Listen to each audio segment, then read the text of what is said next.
Justin Lester here. I love to call myself that tech pastor, infusing faith and technology in ways that we can make it applicable, make it intentional, and make it in ways that it applies to our communities.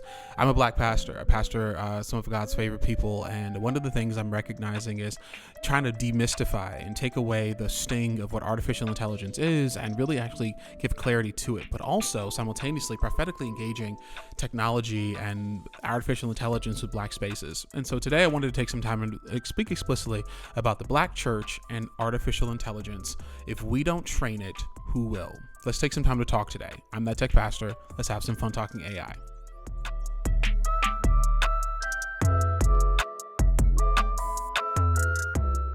Before we jump into our video today, I have wrote a book on artificial intelligence called The Church End of AI, where it details ethics, policy, laws, AI in the Bible, futurist thinking, reskill, cross-skill, upskill, all of that work, detailing intentionally how to use artificial intelligence inside of church spaces, ways that artificial intelligence applies to you, and intentional ways to apply to your church. So if you're on Amazon, you can search Church of AI. You can go to my website, jrlester.com/AI book, and get a copy of your book today.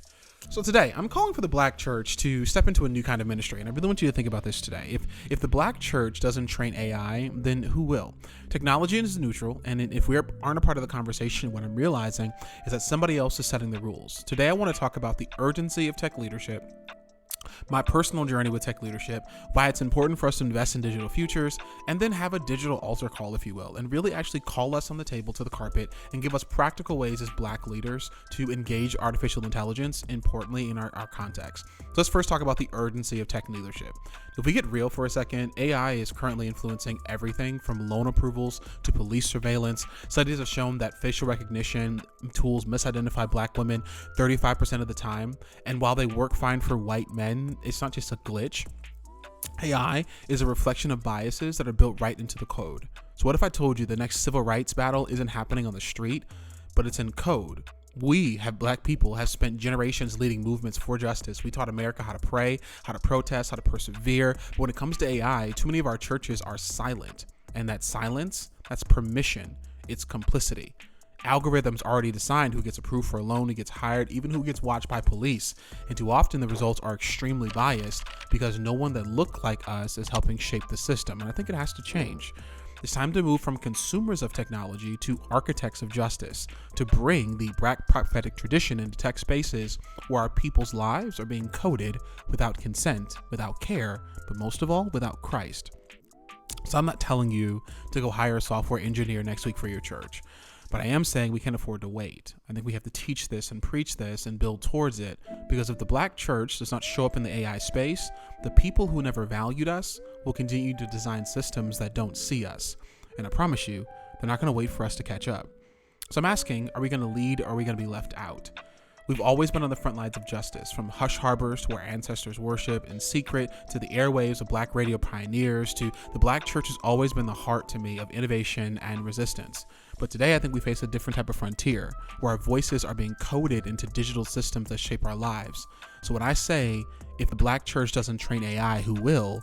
I mean it as a call to us on our carpet out of our prophetic truth in this technological age.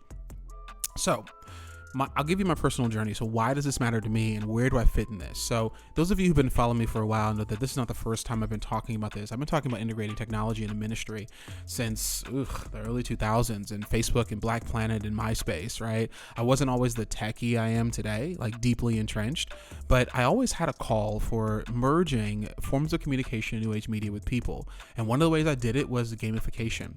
And as we saw the world move light speed with technology, most of our churches were stuck on the sideline. So my doctoral research, and when I tell people this, they get crazy, but my doctoral research was on gamification and the black church. And when people hear that, they either laugh or they lean in, because gamification is not about making the church a joke, it's about making the church interactive. Gamification is what makes video games powerful, from feedback to creativity to progression and to community. So when we think about it, didn't Jesus use that too? He gave people real-time feedback. Your faith has made you well. He told stories that unlocked deeper truths, like he sent them on missions, go and sin no more. He formed teams, disciples, not solo acts. So I asked myself, what if the church stopped fighting for attention and started designing with intention? And that's what led me to technology, namely artificial intelligence. Because at the end of the day, the goal of our church spaces is not entertainment, it's engagement.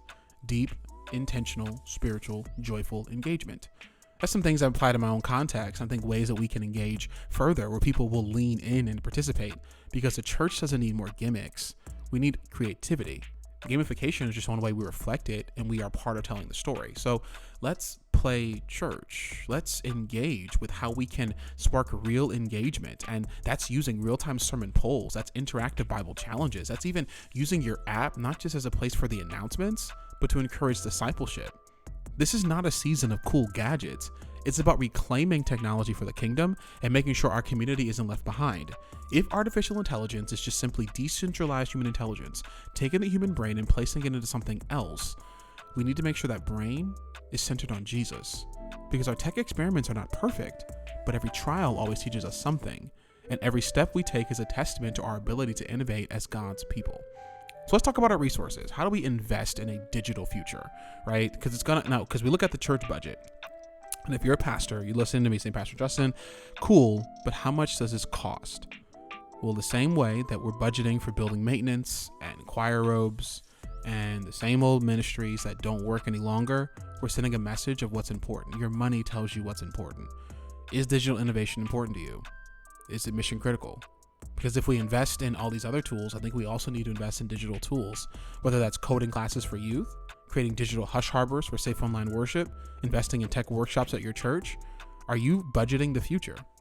You know, one of the things we've done in my own context is that we have a space where we're actually budgeting to innovation labs, where we have a lab where we're bringing in people from tech spaces to teach us coding, to teach us building, teach us Legos, teach us robotics. The result, more engagement, more creativity, bringing the community in, where it's not just bringing them in to Sunday morning, it's bringing them in throughout the course of the week. And we've also seen people light up when we end up talking about things that's not just Sunday morning.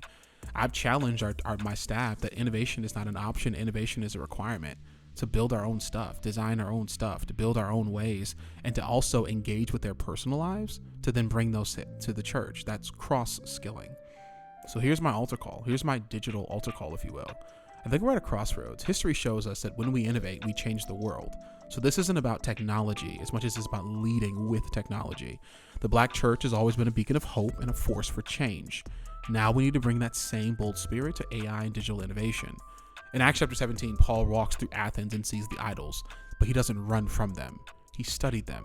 He engaged the culture, and then Paul said, let me tell you about the unknown God. Today, our idols are not statues, they're algorithms. Artificial intelligence is shaping who gets hired, who gets healthcare, who gets seen, and who gets ignored.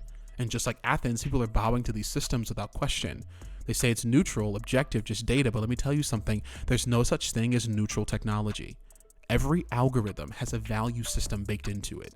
And if we're not at the table when it's built, we're the ones being left out, or worse, we're the ones being targeted. So here's a Paul-like move, if you will. We walk into the tech space, we observe what's going on, and then we lift our voices and say, this is not the final way. God has always a better way. The Black church is the voice in the digital Mars Hill, calling out injustice, naming what's broken, and casting a vision rooted in truth and liberation. So preachers, it's time to talk about AI from your pulpit. Thinkers, it's time to engage tech like it's theology. And builders, it's time to code with a conviction. Let's not run from Athens. Let's preach in Athens. So I'm calling on all of you to rise up. Don't wait for somebody else to do it. Don't wait for somebody else to code your future. Step forward and help shape it with truth and love and the wisdom that we have. And I'll leave you with this. If the Black church doesn't train artificial intelligence, who will? So let's take our time and energy with our resources, our minds, into a future that holds up all of our people. This is a digital altar call. Let's innovate together. Let's build together. And let's make sure our voices are heard in every line of code. To the future. I'm that tech pastor. Like and subscribe for my journey as we continue to build this out. I would love to hear your thoughts in the comments of where the Black church fits, things your church has already done. I'm not critiquing every church. I'm just calling us where we are. This is us sitting here at a precipice. Are we going to be into a new form of slavery? Are we going to be enslaved by the chains of algorithms we can't see? Or will we be the ones who create our own digital Wakandas and do something amazing? Like and subscribe. I'm the Tech Pastor. I'll see you soon.